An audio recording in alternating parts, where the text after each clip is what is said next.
cambere Imana yabafashije muri hariya muri Libya Imana ikabakinira shimira Imana iyo Mana tuyikomera amashi cyane rwose tuyikomera amashi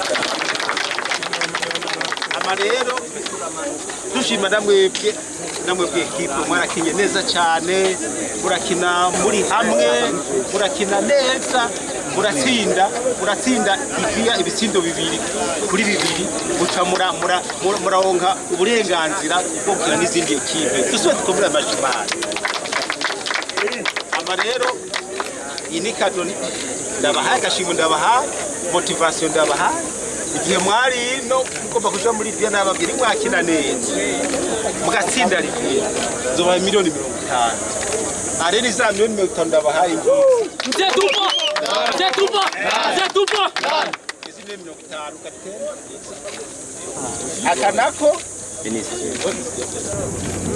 akanako na mahera ya ministeri yari yabemereye kira joueur yari yamwemeye kizomuha amajana 300 dollars par joueur none rero igihe mwagenda ntamwagiye mutwaye wache tuyababikira rero ni 7800 dollars arene nayo wanyu muce mugenda muyahe umuryango wanyu muyifashishe ngaya murakoze cyane rero mugume muri hamwe mwimije gukina urukino rukomeye cyane n'ababanyi bacu abatanzania kandi ntabwo turavye urukino mwakinye muri Libya mwakinye neza cyane murakina muri hamwe murerekana urukino rwiza cyane cyo tumwace muronka n'intsinzi none basavye rero muco mugira ikintu cyitwa discipline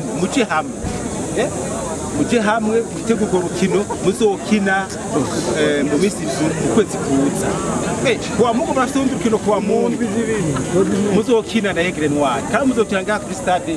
Intwari tubasabye rero ubu abantu bose bavuga bati Flambeau du Centre iyo kipe ya mbere ngaha muze muvyerekane umunsi wa Mungu hazahora abantu benshi cyane Aigle Noir ikipe y'u Burundi nayo imana ko yakinye neza cyane nayo nyene muri gakina naho na Djibouti gakina neza mugabo rero muziye mwerekana urukino rwiza mwese muri abarundi bamwe mukina neza ndabize mugabo dushaka muzotsinda reka je gutsinda na ekipe bifo yuko havamwe agatsinda muziye mutsinde basa tubifurije insinzi ya Dimanche nayo kandi mukigere mu gitegura urukino neza muzotsinda Imana izobafasha yavuye Gitega ni muramutse honorable Shimimana George ni baba wa ekipe yanyu mura papa wa ekipe yanyu rero nawe nyene ngira yanezerewe arafise nawe icumbiro baterera murakoze Flambeau tupa kubashimira gushimira Imana tukabifuriza intsinzi n'Dar es Salaam tubaherekeza murakoze cyane Imana ibaheza shimire wo muvyeyi wacu mitangu tuziganya mu bihe bibi no mu bihe byiza ariko wabitse tumuvyeyi no musi uradukeje ku ntsinzi twarose banze dushime kwanza amasengesho y'abasengeye n'umuvyeyi urabona yuko amasengesho yashoboye kuduherekeza kandi akadushikana ku ntsinzi rero niteka kuri twebwe niteka ku gihugu wacu niteka ku Burundi turashimye bivuye ku mutima kandi ugasaba nimuduhaye ikintu gikomeye ku miryango yacu cyo kizodufasha kandi bigiye kuduha ingoga yo gukora cyane turabashimiye tubemerera yuko izo mudusavye natwe nk'indero nk'uko mwabivuze no kwitanga no gukora tuzobibandanya murakoze cyane kugira ngo dushobore kuronka iyo ntsinzi cyavuye henshi icyo nohera ko cyambere ni Imana rugira byose yadufashije kugira ngo ibi bikorwa mubona byarangutse biranguke icya kabiri nogaruka ku gihugu cyacu cy'u Burundi biciye mu bushikiranganje bw'imico kama inkino n'ugwaruka kuko baritanga batiziganya mu kuduha ivyankenerwa kugira ngo dufate ingendo nk'izo muzi ko zitaba zoroshe ku ma ekipe yacu abandi dushimira ni CAF murazi ko mwino minsi nayo isigaye iterera imigwi kugira ngo yiyungunganye mu ntango z'amajonjora kugira ngo dushobore gukina izi nkino. Rero murumva ko hariho abitanga kugira ngo uburyo buboneke, ni nabyo binatuma n'abakinyi baba motive. Mbandanije canja ku burongozi kuko buritanga butiziganya, mwabonye ko hariho motivation wabahaye, mwabonye ko ari motivation wabahaye igihe batsinda muri match ale, n'ubu babongeye ine motivation ko bari babemereye. Rero nivyo biri mu bitera intege abakinyi. Turabandanya no kubafana, abafana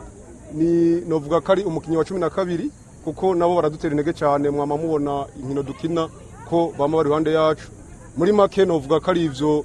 bituma tushika aho tuba twashitse, kandi tunizera ko n'imbere tuzohashika hasumba.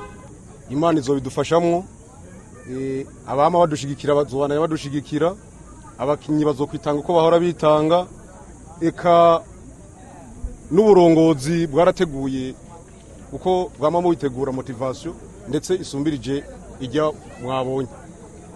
Rero turiteze yuko abakinyi bazoshiramo ingufu nyinshi zisumba izo bakoresheje, kuko ni byinshi tubategurira, ni byinshi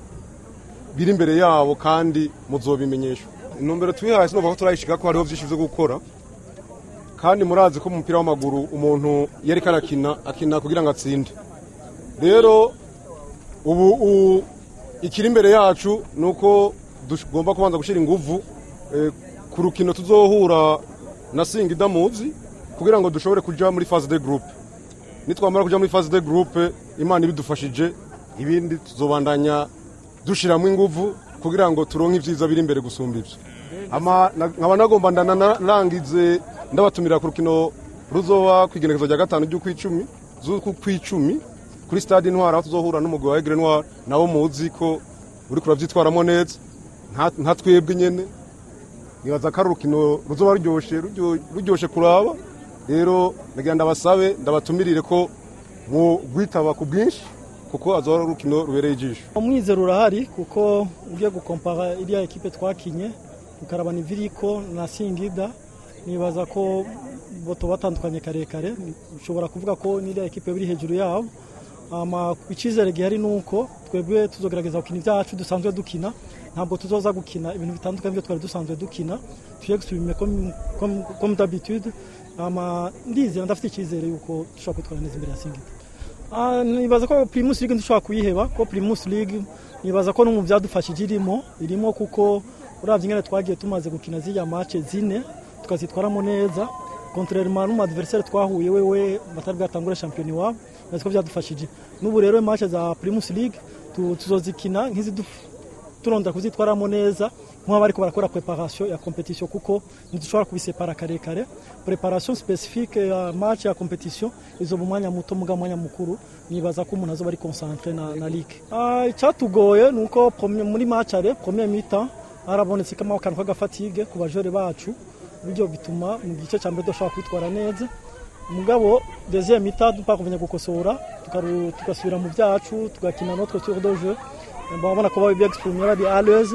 Nibaza ko confiance twaganyije muri deuxième mi-temps muri match ale ariyo wabaye urufatiro muri match retour, kuko match retour nibaza ko mwabonye ko tabwo bwari burimo baje exprimer convenablement ko asanzwe bi exprimer ngaha muri championnat. Nibaza confiance rero twakuye ngaha ya deuxième mi-temps niyo yadufashije cyane hariya. Ikindi nuko nta complexe twigeze tugira ngo tugire complexe d'infériorité, ngo tugire tendance yo kugomba kuzibira avantage, kuzibira gukinira tuzibira avantage twabonye ngaha. Murabona ko twakinye umukino wuguruye, twakinye umukino nkuko dusanzwe dukina, maze mu adversaire we yari yiteze ko tugena dusa n'abagomba kuzibira, aza gusanga ari atari ko bimeze, cyo gituma yabaye nka surprise kuri uvuze ko izotworohera. No banihenze cyane kuko nta match isa n'iyindi. Icyo tuzokora tuzogereza gukora préparation spécifique kuri bike tuzoshobora kubona, hama ibindi biba bisigaye ni adaptation en cours ya match, kuko n'abantu dusanzwe tuziranye cyane. Ubu basikari n'abajanje yo begereze nk'ama equipe ari muri competition, niyo byo kurondera ama video yabo burya ntibayabona no ku mapage yabo ntibayashirako, usanga bashaka ibitsindo utuntu nyene tatatu twogufasha. Nibaza ko umuntu agerageza kwiprepara en conséquence, yagiye kwirefera kuri ligue basanzwe bakira ko usanga tatandukana urini ririmo hama twebwe tugerageze kurenforcer mu byo dusanzwe dukina nabo biyadapte kuri twe kubera kina badashaka kuyadapta kuri twe. Urugendo kw'intambwe ya mbere twayiteye urugendo ikizere kirahari kuko bo tugiye guhura umuntu nawe asanzwe amenyera ama competition cyane nubwo we itandukaniro ririmo nuko afite abajere bakinya ama competition bakagera kure muri za Simba na Yanga mugabo ugiye kuraba equipe en soi ntabwo ari equipe isanzwe ifite izina rikomeye muri competition kandi navyo ça compte. Ivyo rero ndizera ko twe tuzogerageza gutegura ibyacu nabo nibaza ko bazoza biyadapta ku byacu jewe vraiment ndabibabwiye ntabwo ngoma gushingira cyane kuri bo tuma gushingira ku byacu byo dusanzwe dukina ibindi ni ubu adaptation dukenye no twa kujana ni na point fort wabonye kuri equipe mugabo sigomba guhagarara cyane ku ma adversaire gusumba ko magarara kuri préparation habituelle ya equipe yacu. Ubutumwa no baha nuko bokomeza batugurishije no kudushigikira ama kidufasha football n'umukino wa nkakagayo ama equipe yo muri kano karera zikora kuri niveau turengeye izo rero baje bakugaya ubwabo hari cyo bamaze gutakaza kuva bagishira muri boko woroshe hari cyo bamaze gutakaza twa turafitiye consideration nka equipe nkuru nka equipe yitwaye neza igisigaye twe tuzogera kwitanga n'ingufu zacu n'ubushobozi bwacu bwose tureko dushobora kwitwara neza. Tuzokina na Egre nibaza ko guverinoma dushikanye uburuhe kuko urugendo ntigwageze ko twari twaruteguye habarayimwe ama contretemps nibaza ko umva sendo s'adapter kuri no mwanya dusigaranye muto wo kwitegura uko nka entraînement ejo azoba nka décrassage umva ko entraînement zuri sérieux tuzokora igwera kuri entraînement yo ku munsi wa 4 wa 5 entraînement zibiri dufite zuri sérieux kuko mu lever ya match ho nta bintu birebire tu travailles sur la tactique. Egre ni equipe twubaha ni equipe match yacu bikomeye nabo ndazi ko batwubaha nkuko tububaha kandi nibaza ko ari test nziza kuri twese izoshobora kudufasha no kuguma muri esprit de competition kuko Egre iri ku mabiravyinye nibezo biri ku rwezo rwiza. So munaba nibaza ko umujere muri kino gihameze neza contrairement na saison passée nibaza rero ko kubahamagwa muri equipe nationale ubu arabimerita ni par mérite nta favoritisme irimwo amigisigaye nawe nuko agerageza kuyadapta yagiye kuko azohasanga ngiye mu kibuga cy'abakuru biwe